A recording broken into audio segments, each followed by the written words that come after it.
1962 June 12-ാം തീയതി അമേരിക്കയിലെ ആൽക്കട്രസ് എന്ന ജയിലിൽ നടന്ന അവിശ്വസനീയമായ ഒരു ജയിൽ ചാട്ടത്തിന്റെ കഥയാണിത്.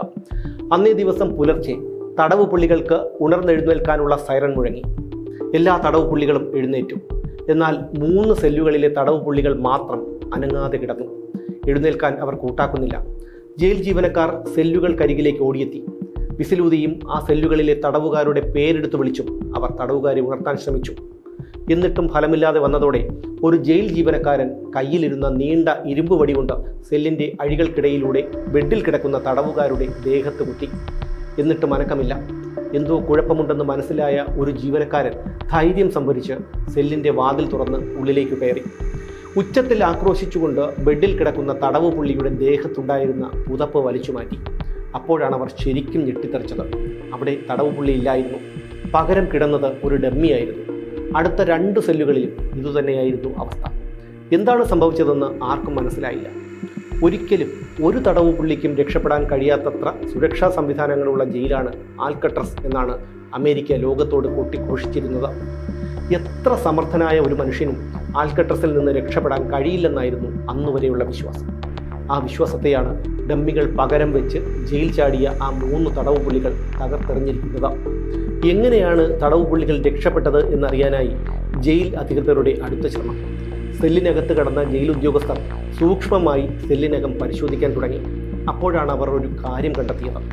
സെല്ലിനുള്ളിലേക്ക് വായുവും വെളിച്ചവും കടക്കാനായി നിർമ്മിച്ചിരുന്ന വളരെ ചെറിയ വെന്റിലേഷൻ കാണാനില്ല. പകരം ആ സ്ഥാനത്ത് അതിവിദഗ്ധമായി വരച്ചുണ്ടാക്കിയ അതേ തരത്തിലുള്ള ഒരു വെന്റിലേഷൻ്റെ ചിത്രമാണ് ഉണ്ടായിരുന്നത്. ആ വെന്റിലേഷൻ വഴി പുറത്തിറങ്ങിയാൽ പോലും രക്ഷപ്പെടാൻ കഴിയില്ല. കാരണം പുറത്തിറങ്ങിയാൽ എത്തിപ്പെടുന്നത് ഒരു ചെറിയ ഇടനാഴിയിലേക്കാണ്. അവിടെ നിന്ന് കാവൽക്കാരുടെ കണ്ണ് വെട്ടിച്ച് രക്ഷപ്പെടാനും കഴിയില്ല. ജയിൽ പരിസരം മുഴുവൻ അരിച്ചു പെറുക്കിയെങ്കിലും അവിടെ എങ്ങും അവരെ കണ്ടെത്താനായില്ല. അതോടെ തടവ് പുള്ളികൾ രക്ഷപ്പെട്ടുവെന്ന് ജയിൽ അധികൃതർ ഉറപ്പിച്ചു. അവർ FBI വിവരമറിയിച്ചു. Federal bureau of investigation. വിവരമറിഞ്ഞ പാടെ FBI ഉദ്യോഗസ്ഥർ ജയിലിലേക്ക് പാഞ്ഞെത്തി. അവർ സെല്ലുകൾ തുറന്ന് പരിശോധന ആരംഭിച്ചു. ആ പരിശോധനയിൽ ഒരു കാര്യം അവരുടെ ശ്രദ്ധയിൽപ്പെട്ടു.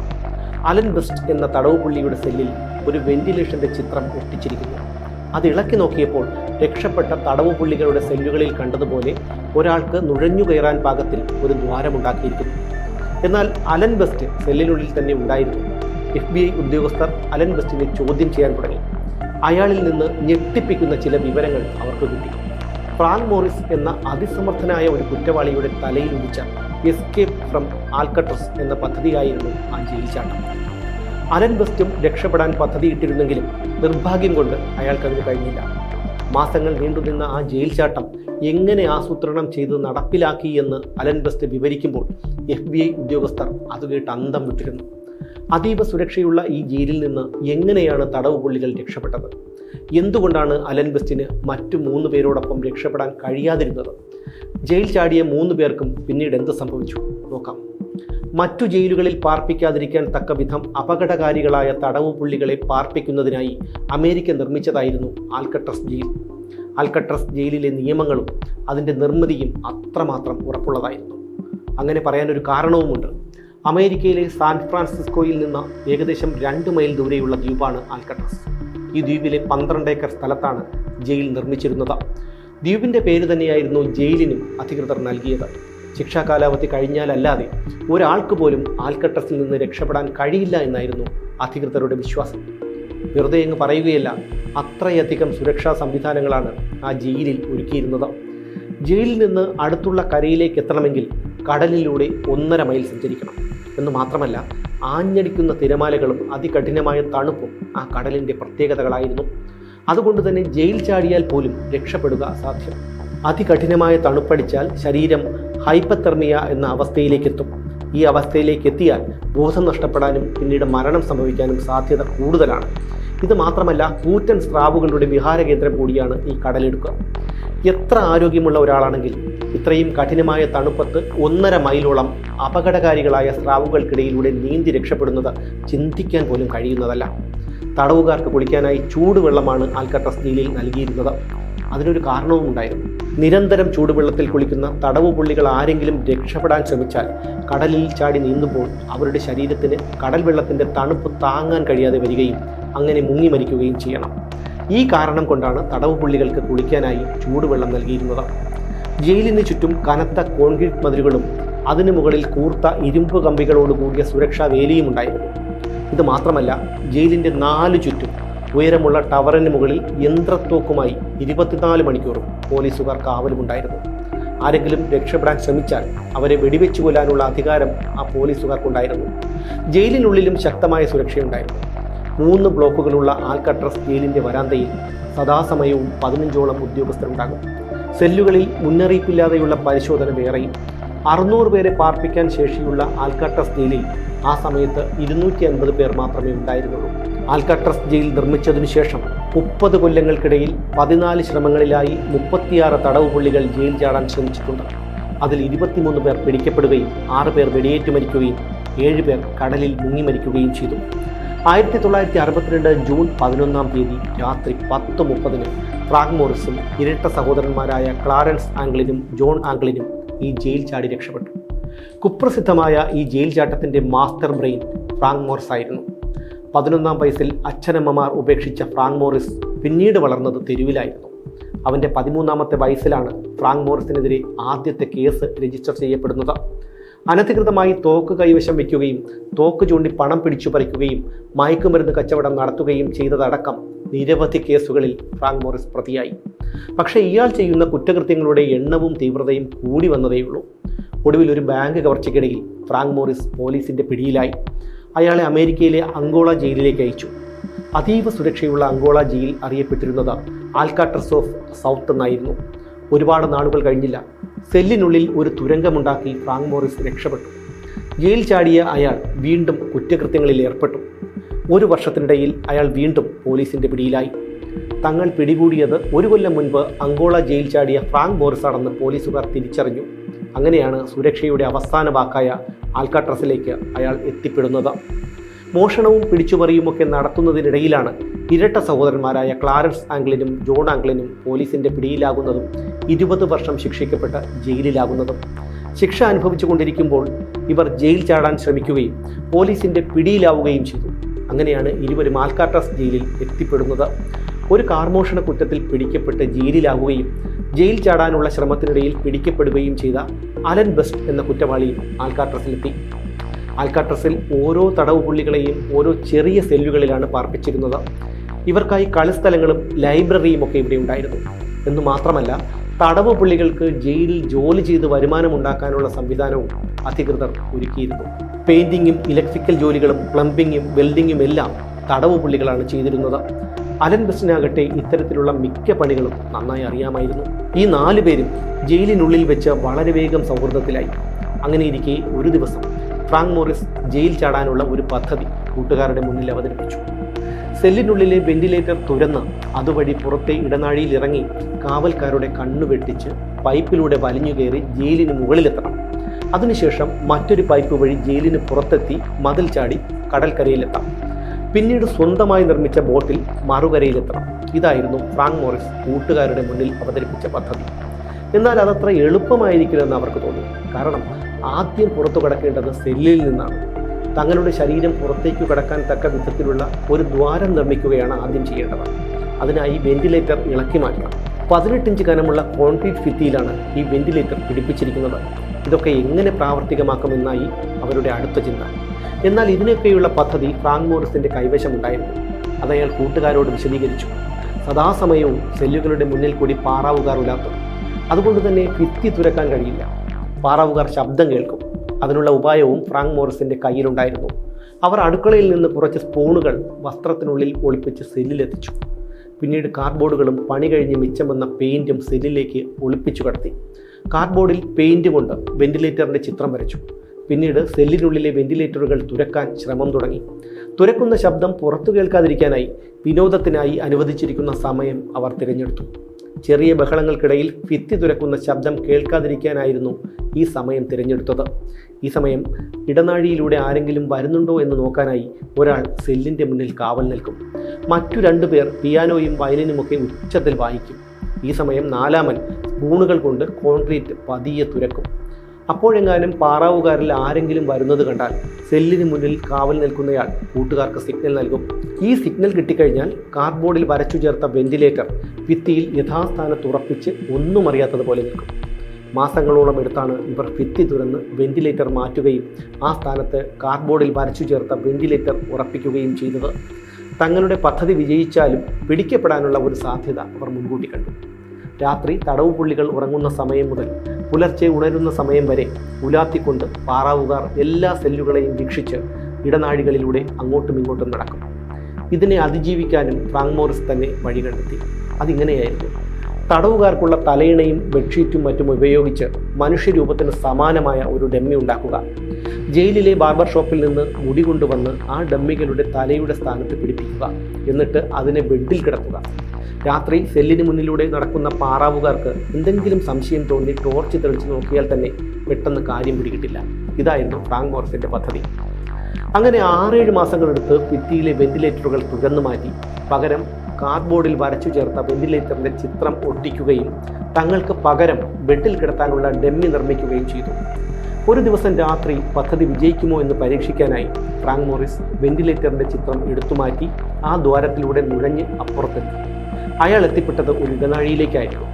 ആ ഇടനാഴിയിലൂടെ കുറച്ചു ദൂരം അയാൾ മുന്നോട്ട് പോയി. അപ്പോഴാണ് അയാൾ അത് കണ്ടത്. കുറച്ചു മുന്നിലായി മറ്റൊരു വെന്റിലേറ്റർ. അപ്പുറത്തേക്ക് പോകണമെങ്കിൽ ആ വെന്റിലേറ്ററിന്റെ ഇരുമ്പ് കമ്പികൾ മുറിച്ചു മാറ്റണം. ഇനി മുറിച്ചു മാറ്റണമെങ്കിൽ തന്നെ മറ്റൊരു പ്രശ്നമുണ്ട്. ഒരാൾക്ക് നിലത്ത് നിന്ന് എത്തിപ്പിടിക്കാൻ കഴിയാത്തത്ര ഉയരത്തിലായിരുന്നു ആ വെന്റിലേറ്ററിന്റെ സ്ഥാനം. അയാൾ തിരികെ സെല്ലിനുള്ളിലേക്ക് മടങ്ങിയെത്തി. കാർഡ്ബോർഡിൽ വരച്ച വെന്റിലേറ്റർ യഥാസ്ഥാനത്ത് സ്ഥാപിച്ചു. പിന്നീട് കൂട്ടുകാരുമായി അയാൾ ഇക്കാര്യം ചർച്ച ചെയ്തു. ആ ഇടനാഴിയുടെ അറ്റത്ത് ഒരു വെന്റിലേറ്റർ കൂടിയുണ്ട്. അത് നിലത്ത് നിന്ന് ഒരാൾക്ക് എത്തിപ്പിടിക്കാൻ കഴിയാത്തത്ര ഉയരത്തിലാണ്. മാത്രമല്ല അതിൻ്റെ കമ്പികൾ അറുത്തുമാറ്റുന്നത് അത്ര എളുപ്പമുള്ള കാര്യവുമല്ല. അങ്ങനെ അറുത്തുമാറ്റാനുള്ള ആയുധവും നമ്മുടെ കയ്യിലില്ല. എങ്കിലും അതിനുള്ള ശ്രമങ്ങൾ അവർ ആരംഭിച്ചു. പക്ഷേ അപ്പോഴും ഒരു കുഴപ്പമുണ്ട്. ഈ വലിയ വെന്റിലേറ്റർ കാണാവുന്ന തരത്തിൽ ഒരു ജയിൽ ഉദ്യോഗസ്ഥൻ്റെ ഇരിപ്പിടമുണ്ട്. വെന്റിലേറ്ററിൻ്റെ അഴികൾ മുറിച്ചു മാറ്റുന്നത് അയാളെങ്ങാനും കണ്ടാൽ അതോടെ എല്ലാം തീർന്നു. പക്ഷേ അവിടെയും അയാളുടെ ബുദ്ധി ഉണർന്ന് പ്രവർത്തിച്ചു. മേൽക്കൂര വൃത്തിയാക്കാൻ കയറിയ അലൻ മനഃപൂർവ്വം മേൽക്കൂരയിലെ പൊടി താഴേക്ക് കുടഞ്ഞിട്ടു. അത് വന്നു പതിച്ചത് ഇടനാഴിയിൽ വലിയ വെന്റിലേറ്ററിന് സമാന്തരമായിരുന്ന ഉദ്യോഗസ്ഥൻ്റെ ദേഹത്തേക്കായിരുന്നു. അയാൾ അലനോട് ദേഷ്യപ്പെട്ടു.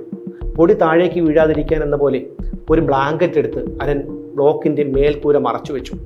ഇത് കണ്ടപ്പോൾ ജയിൽ ഉദ്യോഗസ്ഥർക്ക് അസ്വാഭാവികമായി യാതൊരു സംശയവും തോന്നിയില്ല.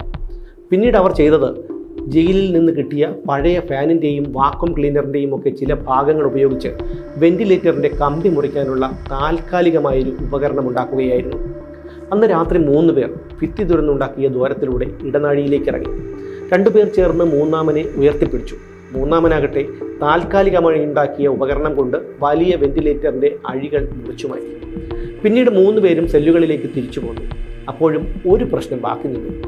എല്ലാവരുടെയും കണ്ണുവെട്ടിച്ച് പുറത്തിറങ്ങി കടൽ തീരത്തെത്തിയാൽ തന്നെ അവിടെ നിന്ന് എങ്ങനെ രക്ഷപ്പെടും? അതിനുള്ള ഉത്തരം അവർക്ക് കിട്ടിയത് ലൈബ്രറിയിലെ ഒരു മെക്കാനിക്കൽ മാഗസിനിൽ നിന്നായിരുന്നു.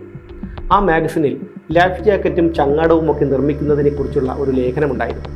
ചങ്ങാടവും ലൈഫ് ജാക്കറ്റുകളും നിർമ്മിക്കാനായി അവർ ജയിൽ ജീവനക്കാരുടെ മുറികളിൽ നിന്ന് കുറേ മഴക്കോട്ടുകളും ജാക്കറ്റുകളും മോഷ്ടിച്ചു. ഈ ജാക്കറ്റുകളും മഴക്കോട്ടുകളും ഒളിപ്പിച്ചു വെക്കാനായി അവർ കണ്ടെത്തിയ സ്ഥലം ജയിൽ കെട്ടിടത്തിൻ്റെ മുകൾ ഭാഗമായിരുന്നു. മോഷ്ടിക്കുന്ന ജാക്കറ്റുകളും മഴക്കോട്ടുകളും അവർ ആരും അറിയാതെ ഒളിപ്പിച്ചു വെച്ചു. അപ്പോഴും അവരെ അലട്ടുന്ന മറ്റൊരു പ്രശ്നമുണ്ടായിരുന്നു. ഈ മോഷ്ടിച്ചെടുത്ത മഴക്കോട്ടുകളും ജാക്കറ്റുകളും കൊണ്ട് ലൈഫ് ജാക്കറ്റും ചങ്ങാടവും ഉണ്ടാക്കിയാൽ തന്നെ അതിലെങ്ങനെ കാറ്റ് നിറയ്ക്കും? തുന്നിച്ചേർത്ത ഭാഗങ്ങളിൽ കൂടി നിറയ്ക്കുന്ന കാറ്റ് പുറത്തേക്ക് പോകില്ലേ? ഈ പ്രശ്നത്തിനുള്ള പരിഹാരം കണ്ടെത്തിയത് ഫ്രാങ്ക് മോറിസ് ആയിരുന്നു. അടുക്കളയുടെ മുകളിലൂടെ പുക പുറത്തേക്ക് പോകുന്ന ഇരുമ്പ് പൈപ്പിന് ചൂടാണ്. ചൂടാകുന്ന സമയത്ത് ആ പൈപ്പിൽ ചേർത്ത് വെച്ചാൽ നിർമ്മിക്കുന്ന ജാക്കറ്റിൻ്റെ സുഷിരങ്ങളുള്ള ഭാഗം അടയ്ക്കാൻ കഴിയും. ഇതായിരുന്നു ഫ്രാങ്ക് മോറിസ് കണ്ടെത്തിയ ഉപായം. മോഷ്ടിച്ചെടുത്ത മഴക്കോട്ടുകളും മറ്റും കൊണ്ട് 6 അടി വീതിയും 14 അടി നീളവുമുള്ള ഒരു ബോട്ട് നിർമ്മിച്ച അവർ അത് സുരക്ഷിതമായി ജയിൽ കെട്ടിടത്തിൻ്റെ മുകളിലെത്തിച്ചു. പിന്നെയുമുണ്ട് മറ്റൊരു പ്രശ്നം. നിർമ്മിച്ച ബോട്ടിൽ എങ്ങനെ കാറ്റ് നിറയ്ക്കും? ഇതായി അവരെ അലട്ടുന്ന അടുത്ത ചിന്ത. അതിനുള്ള വഴിയും തെളിഞ്ഞത് ഫ്രാങ്ക് മോറിസിന്റെ തലയിൽ തന്നെയായിരുന്നു. ഒരു കൈകൊണ്ട് അമർത്തി കാറ്റ് നിറച്ചുകൊണ്ട് പ്രവർത്തിപ്പിക്കുന്ന ഒരു സംഗീതോപകരണമാണ് കോൺസെപ്റ്റിന്. ആ സംഗീതോപകരണം ഉപയോഗിച്ച് അവർ ആ ബോട്ടിൽ കാറ്റ് നിറച്ചു. ഇതേക്കുറിച്ചുള്ള അന്വേഷണത്തിൽ FBI ഒരു കാര്യം മനസ്സിലാക്കി. ജയിലിൽ രേഖപ്പെടുത്തിയിട്ടുള്ള ഫ്രാങ്ക് മോറിസിന്റെ IQ ലെവൽ 133 മുകളിലായിരുന്നു എന്നതായിരുന്നു അത്. 133നും 150നും ഇടയിൽ IQ ലെവലുള്ളവർ ലോകത്തിൽ തന്നെ വെറും 5% മാത്രമേ ഉള്ളൂ. അപ്പോൾ നമുക്ക് ഊഹിക്കാവുന്നതേയുള്ളൂ അയാൾ എത്രമാത്രം ബുദ്ധിമാനായ ക്രിമിനലാണെന്ന്. എന്തായാലും തങ്ങളുടെ പദ്ധതി വിജയകരമായി പൂർത്തിയാക്കാൻ അവർക്ക് കഴിഞ്ഞു. 1962 ജൂൺ 11-ാം തീയതി രാത്രി 10:30 തങ്ങളുടെ പദ്ധതി നടപ്പിലാക്കാനായി അവർ ഒരുങ്ങി. കാർഡ് ബോർഡിൽ വരച്ചു ചേർത്ത ഭിത്തിയിൽ ഒട്ടിച്ചു വെച്ചിരുന്ന വെന്റിലേറ്റർ ഇളക്കി മാറ്റി. അതിലൂടെ 3 പേർ നുഴഞ്ഞിറങ്ങി ഇടനാഴിയിലെത്തും. വലിയ വെന്റിലേറ്ററിന്റെ മുന്നിലുണ്ടായിരുന്ന പൈപ്പിലൂടെ ജയിലിന്റെ മുകളിലേക്ക് എത്തുന്നു. എന്നാൽ അലൻ വെസ്റ്റ് മാത്രം സെല്ലിനുള്ളിൽ തന്നെ ഇരുന്നു. ഒരു പാറാവുകാരൻ നിരന്തരം അയാളുടെ സെല്ലിന് മുന്നിൽ കൂടി ഉലാത്തിക്കൊണ്ടിരുന്നത് കൊണ്ടാണ് അലൻ വെസ്റ്റിന് പുറത്തിറങ്ങാൻ കഴിയാതിരുന്നത്. പുറത്തിറങ്ങിയ 3 പേരും അലൻ വെസ്റ്റിനെ കാത്ത് കുറേ നേരം നിന്നു. എന്താണ് സംഭവിച്ചതെന്ന് അവർക്ക് മനസ്സിലായില്ല. കുറേ നേരം കാത്തുനിന്ന ശേഷം മുന്നോട്ട് നീങ്ങാൻ തന്നെ അവർ തീരുമാനിച്ചു. കാരണം ഏതു നിമിഷവും പിടിക്കപ്പെടാം. ഒരു നിമിഷം പോലും പാഴാക്കാനില്ല. ജയിലിന് മുകളിൽ നിന്ന് ഒരു പൈപ്പ് വഴി താഴേക്കിറങ്ങിയ അവർ കാവൽക്കാരുടെ ശ്രദ്ധ പതിയാത്തിടത്ത് കൂടി പതുങ്ങി നടന്ന് ജയിലിൻ്റെ മതിൽ ചാടിക്കടന്ന് ഒടുവിൽ പുറത്തെത്തി. ഈ സമയം അലൻ വെസ്റ്റ് വെന്റിലേറ്ററിൻ്റെ ദ്വാരത്തിലൂടെ നുഴഞ്ഞിറങ്ങി പാറാവുകാരുടെ കണ്ണു വെട്ടിച്ച് ഇടനാഴിയിലൂടെ വലിയ വെന്റിലേറ്ററിൻ്റെ മുന്നിലെത്തി. പക്ഷേ എത്തിപ്പിടിക്കാൻ കഴിയാത്തത്ര ഉയരത്തിലുള്ള ആ വെന്റിലേറ്ററിലേക്ക് നോക്കി നിസ്സഹായനായി നിൽക്കാനേ അയാൾക്ക് കഴിഞ്ഞുള്ളൂ. തൻ്റെ കൂട്ടുകാർ രക്ഷപ്പെട്ടെന്ന് മനസ്സിലാക്കിയ അലൻ വെസ്റ്റ് സ്വയം ശപിച്ചുകൊണ്ട് തൻ്റെ സെല്ലിലേക്ക് മടങ്ങിയെത്തി. ഈ സമയം ജയിലിൽ നിന്ന് രക്ഷപ്പെട്ട് കടൽ തീരത്തെത്തിയ മറ്റു 3 പേരും കോൺസെപ്റ്റിന എന്ന സംഗീതോപകരണം ഉപയോഗിച്ച് ബോട്ടിലേക്ക് കാറ്റ് നിറച്ചു. പിന്നീട് കനത്ത ഇരുട്ടിനെ വകവയ്ക്കാതെ മൂവരും ബോട്ട് കടലിലേക്ക് ഇറക്കി മുന്നോട്ട് തുഴഞ്ഞു. നേരം പുലർന്നു. ആൽക്കട്രസ് ജയിലിൽ തടവുകാർ ഉണരാനുള്ള ബെല്ലടിച്ചു. ഉണർന്നെഴുന്നേൽക്കുന്ന തടവുകാർ സെല്ലുകൾക്ക് മുന്നിൽ വന്ന് നിൽക്കണം. ആ സമയം ഒരു ജയിലുദ്യോഗസ്ഥൻ വന്ന് എണ്ണമെടുക്കും. ഇതാണ് രീതി. എല്ലാവരും എഴുന്നേറ്റെങ്കിലും തലേന്ന് രാത്രി ജയിലിൽ നിന്ന് ചാടി രക്ഷപ്പെട്ട 3 പേരുടെയും സെല്ലുകളിൽ നിന്ന് മാത്രം അനക്കമൊന്നുമില്ല. അതോടെ ഒരു ജയിലുദ്യോഗസ്ഥൻ സെല്ലിന് മുന്നിലെത്തി. വിളിച്ചു. യാതൊരു പ്രതികരണവും ഉണ്ടായില്ല. വിസിലടിച്ചിട്ടും സെല്ലിൻ്റെ അഴികളിൽ തട്ടിയിട്ടും ഫലമുണ്ടായില്ല. കയ്യിലുണ്ടായിരുന്ന നീണ്ട ഇരുമ്പ് വടി കൊണ്ട് അയാൾ കിടക്കയിൽ കുത്തി. അപ്പോൾ എന്തോ ഒന്ന് താഴേക്ക് ഉരുണ്ട് വീണു. പെട്ടെന്ന് അയാൾ എന്തോ കണ്ട് ഭയന്നതുപോലെ പിന്നോട്ട് മാറി. താഴേക്ക് ഉരുണ്ട് വീണത് ജയിൽ ചാടിയവർ ഉണ്ടാക്കി കിടക്കയിൽ കിടത്തിയിട്ട് പോയ ഡമ്മിയുടെ തലയായിരുന്നു. വിവരമറിഞ്ഞ് ജയിൽ ഉദ്യോഗസ്ഥരെല്ലാം അങ്ങോട്ടേക്ക് പാഞ്ഞെത്തി. അവർ ജയിലിൻ്റെ മുക്കും മൂലയും പരിശോധിച്ചു. കോസ്റ്റ് ഗാർഡും ഹെലികോപ്റ്ററും എല്ലാം കുതിച്ചെത്തി. ജയിൽ ചാടിയവർ കടലിലൂടെ രക്ഷപ്പെട്ടെന്ന് മനസ്സിലായതോടെ തിരച്ചിൽ കടലിലേക്കായി. ഇതിനിടെ ജയിലിൻ്റെ മേൽക്കൂര പരിശോധിച്ച FBI ഉദ്യോഗസ്ഥർ അവിടെ പലതരത്തിലുള്ള ഉപകരണങ്ങൾ കണ്ടെത്തി. ജയിലിൽ നിന്നാകട്ടെ രക്ഷപ്പെട്ടവർ തുഴയാൻ ഉപയോഗിച്ച ഒരു പങ്കായമല്ലാതെ മറ്റൊന്നും കണ്ടെത്താനായില്ല. FBI ഉദ്യോഗസ്ഥർ കിണഞ്ഞു ശ്രമിച്ചിട്ടും ജയിൽ ചാടിയ മൂവർ സംഘത്തെക്കുറിച്ചുള്ള യാതൊരു വിവരങ്ങളും കിട്ടിയില്ല. 3 ദിവസം കഴിഞ്ഞപ്പോൾ ജയിൽ ചാടിയവരുടെ ലൈഫ് ജാക്കറ്റുകൾ കടലിലെ പല ഭാഗങ്ങളിൽ നിന്ന് കിട്ടി. പക്ഷേ അവർ രക്ഷപ്പെടാൻ ഉപയോഗിച്ച ബോട്ടോ അവരുടെ മൃതശരീരങ്ങളോ ഒന്നും തന്നെ കണ്ടെത്താൻ കഴിഞ്ഞില്ല. ജയിൽ ചാടിയവരെ കണ്ടെത്താനുള്ള എല്ലാ ശ്രമങ്ങളും വിഫലമായപ്പോൾ ഇവരെ കണ്ടെത്താൻ സഹായിക്കുന്നവർക്ക് പാരിതോഷികം പ്രഖ്യാപിച്ചുകൊണ്ടും പൊതുജനങ്ങളുടെ സഹായം അഭ്യർത്ഥിച്ചുകൊണ്ടും മാധ്യമങ്ങളിലൂടെയും മറ്റും FBI പരസ്യം നൽകി. എന്നാൽ ഈ അഭ്യർത്ഥനയെ ജനങ്ങൾ പുച്ഛത്തോടെ തള്ളി. കാരണം അതീവ സുരക്ഷയുള്ള ജയിലിൽ നിന്ന് 3 പേർ രക്ഷപ്പെട്ടത് അധികൃതരുടെ കഴിവുകേടായാണ് അവർ കണ്ടത്. ജയിൽ ചാടിയവർ എന്നെങ്കിലും തങ്ങളുടെ വീടുകളിലെത്തുമെന്ന കണക്കുകൂട്ടലിൽ അന്വേഷണ ഉദ്യോഗസ്ഥർ വർഷങ്ങളോളം പല വേഷങ്ങളിൽ ജയിൽ ചാടിയവരുടെ വീടുകളുടെ പരിസരത്ത് അന്വേഷണം നടത്തി. പക്ഷേ ഫലമുണ്ടായില്ല. എങ്കിലും ഇവരുടെ കുടുംബങ്ങളിലേക്ക് പല പേരുകളിൽ പലയിടങ്ങളിൽ നിന്നായി പലപ്പോഴും കത്തുകൾ വന്നിരുന്നു. എന്നു മാത്രമല്ല, എല്ലാ മദേഴ്സ് ഡേയിലും ആംഗ്ലിൻ സഹോദരന്മാരുടെ അമ്മയ്ക്ക് ഏതോ അജ്ഞാതൻ സമ്മാനം അയച്ചിരുന്നതായും അന്വേഷണ ഉദ്യോഗസ്ഥർ കണ്ടെത്തി. 1973 ആംഗ്ലിൻ സഹോദരന്മാരുടെ അമ്മ മരണപ്പെട്ടു. അമ്മയുടെ അന്ത്യയാത്രയ്ക്ക് മക്കൾ വരുമെന്ന കണക്കുകൂട്ടലിൽ FBI ചടങ്ങുകൾ കഴിയുന്നതുവരെ അവിടെ നിരീക്ഷിച്ചിരുന്നു. പക്ഷേ സംശയാസ്പദമായി ആരെയും കണ്ടെത്താൻ അവർക്ക് കഴിഞ്ഞില്ല. എന്നാൽ ആംഗ്ലിൻ സഹോദരന്മാരുടെ അമ്മ മരണപ്പെട്ടതിൻ്റെ അന്നേ ദിവസം രാവിലെ അപരിചിതരായ 3 വൃദ്ധ സ്ത്രീകൾ വീട്ടിലെത്തിയിരുന്നെന്നും പിന്നീട് അവരെ കണ്ടില്ലെന്നും കുടുംബത്തിലുള്ളവർ മൊഴി നൽകി. അങ്ങനെ ഇരിക്കെ 2013 സാൻ ഫ്രാൻസിസ്കോയിലെ FBI ഓഫീസിൽ ഒരു കത്ത് കിട്ടി. പഴയ ജയിൽ ചാട്ടവുമായി ബന്ധമുള്ള കത്തായിരുന്നു അത്. ആ കത്തിൽ ഇങ്ങനെ എഴുതിയിരുന്നു: എനിക്കിപ്പോൾ 82 വയസ്സുണ്ട്. എനിക്ക് ക്യാൻസറാണ്. തിരിച്ചു വരണം എന്നെനിക്ക് ആഗ്രഹമുണ്ട്. പക്ഷേ എന്നെ 1 വർഷത്തിൽ കൂടുതൽ ജയിലിൽ അടയ്ക്കില്ലെന്ന് മാധ്യമങ്ങളുടെ മുന്നിൽ പറയണം. അതുമാത്രമല്ല, ആവശ്യമായ ചികിത്സ ഗവൺമെൻറ് എനിക്ക് നൽകുകയും ചെയ്യണം എന്ന് ജോൺ ആംഗ്ലിൻ. ഈ കത്ത് FBI ഫോറൻസിക് പരിശോധനയ്ക്ക് അയച്ചു. ജയിൽ രേഖകളിലെ ജോൺ ആംഗ്ലിൻ്റെ കൈയക്ഷരത്തിനും കത്തിലെ കൈയക്ഷരത്തിലും ഏകദേശ സാമ്യം ഫോറൻസിക് പരിശോധനയിൽ കണ്ടെത്തി. എന്നാൽ ഈ കത്തിൻ്റെ അടിസ്ഥാനത്തിൽ കത്തയച്ചത് ജോൺ ആംഗ്ലിൻ തന്നെയാണോ എന്നുറപ്പിക്കാൻ FBI കഴിഞ്ഞില്ല. ഈ കേസുമായി ബന്ധപ്പെട്ട് 1962 മുതൽ 1979 വരെ FBI പലയിടങ്ങളിലും അന്വേഷണം നടത്തി. പക്ഷെ ഫലമുണ്ടായില്ല. ഒടുവിൽ FBI ഒരു നിഗമനത്തിലെത്തി. ആ നിഗമനം ഇങ്ങനെയായിരുന്നു: ജയിൽ ചാടിയ 3 പേരും സുരക്ഷിതരായി കരയിൽ എത്തിയിട്ടുണ്ടാകില്ല. കടലിൽ വെച്ചു തന്നെ അവർ മരണപ്പെടുകയും അവരുടെ മൃതശരീരങ്ങൾ പസഫിക് സമുദ്രത്തിലേക്ക് ഒഴുകിപ്പോവുകയും ചെയ്തിരിക്കാം. ഇതായിരുന്നു FBI അനുമാനം. 15 കൊല്ലങ്ങൾ ഈ അന്വേഷണത്തിൽ ഒരു തുമ്പും FBI കണ്ടെത്താൻ കഴിയാത്തതിനാൽ 1977 ഈ കേസിൻ്റെ അന്വേഷണം US മാർഷൽ, അതായത് യുണൈറ്റഡ് സ്റ്റേറ്റ് മാർഷൽ സർവീസ് ഏറ്റെടുത്തു. ഇവരുടെ ജയിൽ ചാട്ടത്തിൻ്റെ കഥ ലോകമറിഞ്ഞെങ്കിലും പിന്നീട് ഇവർക്ക് എന്ത് സംഭവിച്ചു എന്നതിനെക്കുറിച്ച് ആർക്കും അറിയില്ല. ജയിൽ ചാടിയ ഇവർ മറ്റേതെങ്കിലും രാജ്യത്തേക്ക് കടന്നിട്ടുണ്ടാകുമെന്നാണ് ചിലരുടെ വിശ്വാസം. ഇവരെക്കുറിച്ചുള്ള അന്വേഷണം US മാർഷൽ അവസാനിപ്പിക്കണമെങ്കിൽ ഇവർക്ക് 100 വയസ്സ് കഴിയണം. ഇവർക്ക് 100 വയസ്സാകണമെങ്കിൽ ഇനി 5 വർഷങ്ങൾ കൂടി കഴിയണം. എന്തായാലും ലോകത്തെ തന്നെ ഞെട്ടിച്ച ആ ജയിൽ ചാട്ടം ഇപ്പോഴും ഒരു മരീചികയായി തുടരുന്നു. ഓരോ ജീവിതവും ഓരോ കഥകളാണ്, വേറിട്ട കഥകളുടെ ഒരു കൂട്ടായ്മ. വേണമെങ്കിൽ നമുക്കതിനെ ഒരു നോവലെന്ന് പേരിടാം. അതുപോലൊരു നോവലല്ലേ നിങ്ങളുടെ ജീവിതവും? എന്താ, ശരിയല്ലേ? നിങ്ങളുടെ അനുഭവങ്ങൾ, കഥകൾ എന്തുമായിക്കൊള്ളട്ടെ, അത് കേൾക്കാൻ DNA ന്യൂസിലൂടെ ഞാൻ എത്തുന്നു. കഥ പോലൊരു ജീവിതം, അതിനായി ഞാൻ നിങ്ങൾക്ക് വേണ്ടി കാത്തിരിക്കുന്നു. നമുക്ക് ഒന്നിച്ച് കാണാം, കുറേ കാര്യങ്ങൾ സംസാരിക്കാം, വേദനകൾ പങ്കിടാം. നിങ്ങളുടെ വിഷയങ്ങൾ, അനുഭവങ്ങൾ അത് ഞങ്ങളെ അറിയിക്കേണ്ട വിലാസം താഴെ കൊടുക്കുന്നു.